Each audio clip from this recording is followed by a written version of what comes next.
Dyslexic Genius here. We're back on the Edison Triumph, and we've attached a brand new Edison horn to it. No, it's a joke. 14-inch Woodhouse to test things.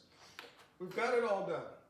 And then with the graphite, in the 2-4 minute, you can see this, it just clicks in.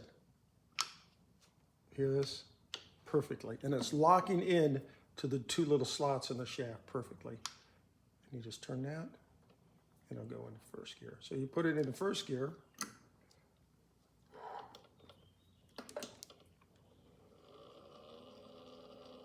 And now, there's no pause. You go first, listen to the motor, 4 minute. Perfectly running. There is a little gear noise on this a little bit, but that's indicative to these machines. The other thing is, when you have them at home and they're in a cabinet, it's easier to, you lift it up, you unhook your horn. It's easier to come down in here and lube these bearings while it's running. It lets the oil run into the bearings, so I've oiled these like that. And then I've done the inside pinions, and I did the felts on the speed control. Now on the speed control, there's a shaft that runs up, it's threaded. We have the spring here, the spring there, and this thing. This is a tension adjustment for a Triumph. You want to crank it all the way up, because it'll, see how I can move the chassis up? See this?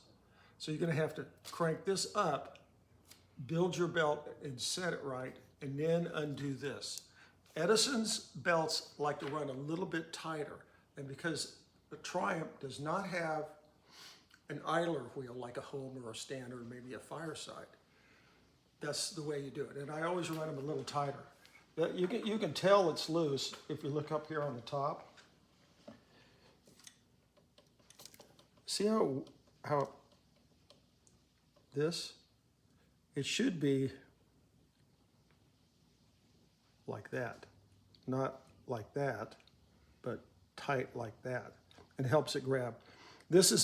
It's a fine belt, but I prefer to use the PhonographShop.com premium belting. I get no money from Brian.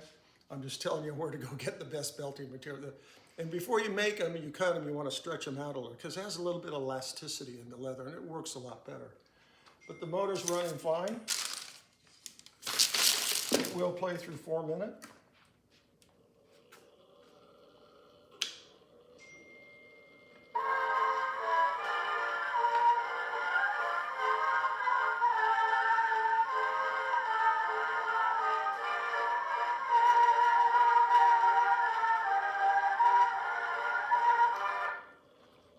On oiling these, you want to run sewing machine oil on the back rod all the way down so that the carriage will slide back and forth easily. You want to use super lube on the lead screw. You want to put a little bit of sewing machine oil here on the rail so everything will slide smoothly.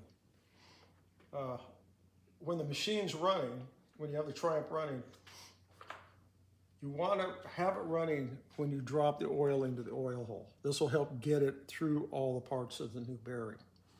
So you'll be running the machine, and then I've put just a couple of drops in there. But other than that, it works very well. The graphite's really working well for the switching or the changing of the gears to 2 to 4 minutes, and that's my tip for the day.